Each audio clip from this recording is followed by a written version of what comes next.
Hello, this is Inside the Press Box with Sunil Sunder Raj for the Everyday Fan Sports. Today, I'm happy to be speaking with NJIT Highlanders women's basketball head coach Mike Lane. The Highlanders finishing the regular season 14-14, 9-8 in the America East Conference. They are the fourth seed in the America East tournament and will be hosting the UMass Lowell River Bucks on Saturday, March 5th at the NJIT Wellness Event Center at 4 p.m. Thank you again, Coach Lane, for taking some time out to speak to me. I really appreciate it. Yeah, happy to be here. Happy to be talking about postseason play. And, we can't wait to play on Saturday evening or Saturday afternoon. First time ever. This has got to be exciting for you, the rest of the team, this coaching staff, the program, and NJIT coach.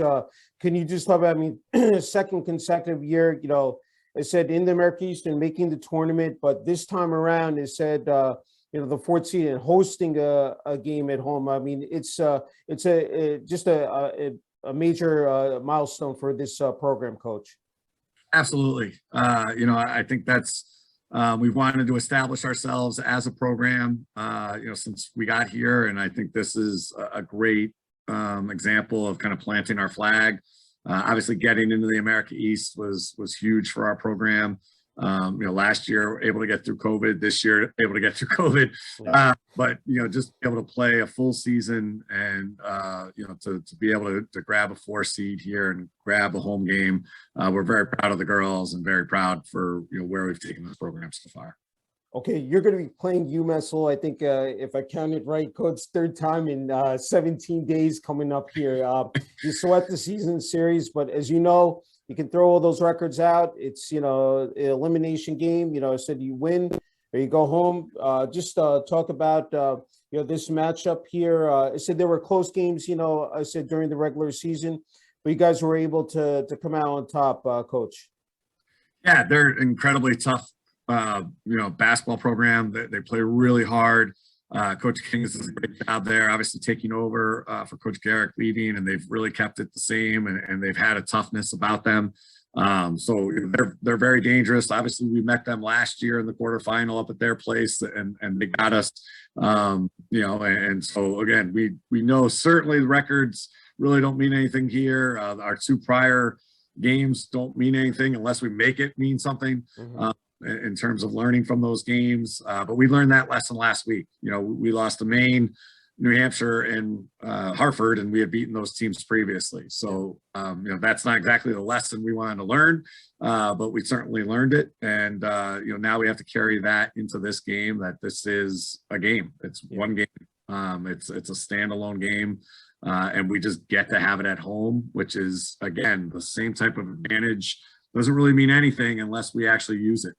So we have to, use all this motivation to play in front of our home crowd, to take the lessons from the first 2 games and apply them. And then obviously to just know that this is the 40 minutes that we have in front of us, and we got to play it as hard and as well as we possibly can. Yeah. I was just jotting some notes down. In that first time you won 60-50 up at their place. Kendra Squire, 17 points, Lizzie with 15, and Ellen Stoll with 14. I thought some of the keys in that game, Coach, fast break points on turnovers, and points in the paint. You dominated. Denise Solis had 22, but those areas, I'm sure that something you will be focusing in on this upcoming Saturday as well at the WEC. Yeah, we always want our guards scoring well. Those 3 had a good game up there, and we always want to be scoring in the paint. I think that's a big part of our offense, whether it's by driving, whether it's by posting up, whether it's by cuts. We're going to get into the paint in different ways. Sometimes we get a lot of post-up opportunities and we score. Sometimes we're cutting into that space and we're scoring. Sometimes we're attacking off the bounce and we're scoring. So we got to get into the paint. We know that's absolutely critical for our success. Anything that we can get in transition is great. A lot of that is certainly dependent on our defense. So you're not going to get out in fast breaks if you're not getting stops, if you're not getting turnovers, if you're not getting able to run off rebounds. So, we hope to certainly, replicate some transition offense, and we can get into the paint to score. UMass Lowell, they like to keep these games, low scoring, 50s, 60s. I mean, they only average 56, but they only give up, they only yield 61, coach. Shooting around 38%, from the field, 35% from 3-point lane, 33 rebounds per game. I thought this was key is the turnovers. They average 18, but they also force, their opponents to 16, turnovers. I know that's something you really harped on this season is limiting those turnovers. And then they average 7 steals a game. So I'm sure that, again, in terms of, during the course of the game as well, coach, just, really zeroing in on that. Yeah, I think turnovers is always, whatever sport, football, baseball, errors, etc. I mean, it's a huge part of any game that you're playing in. And we know that if you win the turnover margin, you have a better chance of winning. We're still working on that as a program. But we have to force some turnovers. We have to get out and get them uncomfortable. And on the offensive end, we have to take care of the basketball. When we take care of the basketball, we get more shots. We're a pretty good shooting team. We try to tell the girls that, hey, if you take care of it, we'll get a good shot, and you guys are probably going to knock that shot down. Let's just get out of the 50s and 60s in offense. If we can just get a couple more shots up than turnovers, now maybe we can push the game into the high 60s, low 70s. And we'd like to be able to do that. We're still growing in that area, but would love to see us really, get stronger with the ball here in this East tournament. Yeah. Hey, let's just talk about some of their key players, Coach Lane. Juliana Sanchez averaging 14 points, Karis Odom 10 points, and I talked about Denise Solis at 9.5. So I thought you guys did a great job during the regular season, really limiting Sanchez, in terms of her scoring in those 2 games. Just talk about those players, Coach Lane. All right, so sorry, Sanchez won't play. Oh, Sanchez won't play. Okay. Oh, boy, that's so she's hurt. Okay. All right, great. So I'm just talking about, I guess, Odom, and then it's going to come to Solis. But I was looking at, 2 other players during the regular season. I think Shamie Jai Price and Ivory Finley also were key contributors in their games. So those are 2 other players just to add to that layer. But just if we can talk about what it's going to, again, take to, hold those players in check, in Saturday's matchup. Yeah, they're a very deep club. They play 11 kids. They play a lot of minutes. Everybody's playing double-digit minutes. I think Coach King really kind of plays the hot hand. Solis killed us in the first game, and we know how she's been since she's been there. I thought we did a little bit better job, but she just draws so much attention and a very good player down on the block. Item is one of the most dangerous perimeter players in the league. And she's a very streaky kid. So, if she gets going, she's a very tough kid to hold down. So we have our work cut out for us defensively for sure, because like you say, Price and Finley and Edmonds and Teal lately have been really playing, and Ben Swing has been hitting threes for them as out of the 4 spot. So we know their personnel since we played them very recently here, like you said, in the last few weeks, know what they like to do. But they are a very versatile, deep basketball team, and we have to be ready to guard, all up and down their roster. Hey, on the flip side, let's talk about the team, experience. I mean, with NJIT. I mean, you just celebrated senior day last week against Hartford, coach. Emotional day.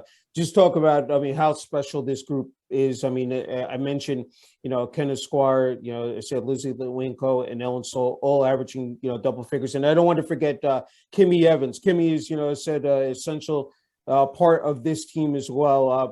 And then you talk about the depth of the bench, said, and you're getting healthy as well, Coach, getting Trinity Williams back there. Said, just talk about this group. Yeah, it's an incredible group of kids, young women, very impressive. And, obviously Maddie and Ellen, been with me the longest, and Sam Schultz, those guys have been here since the very first team meetings that we had. And, so they've really changed this program. They've changed the culture of this program. And a lot of that has been in their hands. They've taken ownership of that. Then Kimmy coming in as a transfer, was great to give us an inside presence and just another older, mature voice somebody who just really has such deep concern for her teammates. I think that's what this group, certainly of seniors, has been able to do, is really just kind of build this family atmosphere, a sisterhood. These guys really do hang out with each other, outside, just basketball, and they're very close. And I think that chemistry, certainly we see in games. Our bench is great. All game, 40 minutes, they're always, whooping up and yelling and coaching and teaching just as much as they're, yelling on and trying to cheer on their teammates. So those four absolutely get a lot of credit for building this culture, and they will always get that credit. They put in the work, and it wasn't always something that you could see, certainly 4 years ago. Like, could we get to the 9 wins? Could we get a winning record? Could we get 14 wins in the season? These were pretty far away goals 4 years ago, and so I'm incredibly proud of them that they've steered this program to this point. And we hope that they can go out on a high note, and let's get some wins here in the America East tournaments, and let's dream a little bit and see if we can put 3 together and go to the NCAA tournament. And those are dreams that were so far beyond, certainly what we thought, many moons ago. So incredibly proud of this group, these seniors, and then obviously, the juniors right behind them with Kenna and Kendall, and Meaty and Danny and Kennedy. They followed the same vision. They chose this program when it wasn't where it is now, and so I'm incredibly grateful to all these guys. And then the sophomores came in last year with just such a great energy and great confidence that they really could take this program somewhere else, along with those girls. And that's been great. And then obviously Reese and Trinity, adding to the mix this year. And like you say, I think Trinity back healthy, it will be a nice boon for us here this year. Yeah, I definitely didn't want to leave out all those players, because they've stepped up, when players have gotten hurt and just in clutch situations, and it's been really great to see their progress this season. And Coach, I just have a couple more. I don't want to forget about this outstanding coaching staff. It said Sarah Mitchell, Tony Watson, Aaron Gretsch. Just talk about, just again, having that success this season, but, of course, being there, said front and center on the sidelines with you. Yeah, and like, we've had continuity here, which has been great. Those guys have been here since those early meetings of what we wanted this program to look like. It's hard to put a price on. Yeah. You're not shuffling in coaches in and out, and they're trying to learn your system. So I think they're very comfortable talking to the girls on what they have to do, what they have to get better at, and the girls understand that because they've been here and they've seen it, and they know exactly what we have to get better at. So they are awesome with our roster. They're always getting them in the gym for extra workouts and extra film, and and again, that's a credit to our girls who want that extra film and want that extra work. So it's just a great relationship. And then obviously our relationship as a staff has always been good.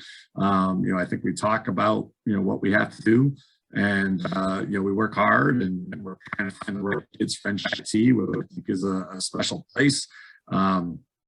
In a challenging place because of who we are academically. Mm-hmm. And so we got to find the right kids, and we've been doing a great job of that. We're excited about the class coming in next year, and we're excited to go get a next class that can just carry this program forward, and follow all this work that this staff and these players have been doing these last 4 years. Yeah, I agree. Hey, that also instrumental in this success, Coach.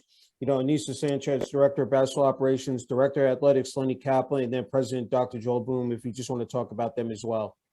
Yeah, certainly President Bloom and Lenny had a vision for athletics here at NJIT, and we've been seeing that certainly out on the soccer field and baseball team last year, and we're happy to show some success as well here this year. So this is where we want to take NJIT athletics. We feel like we can build winners here.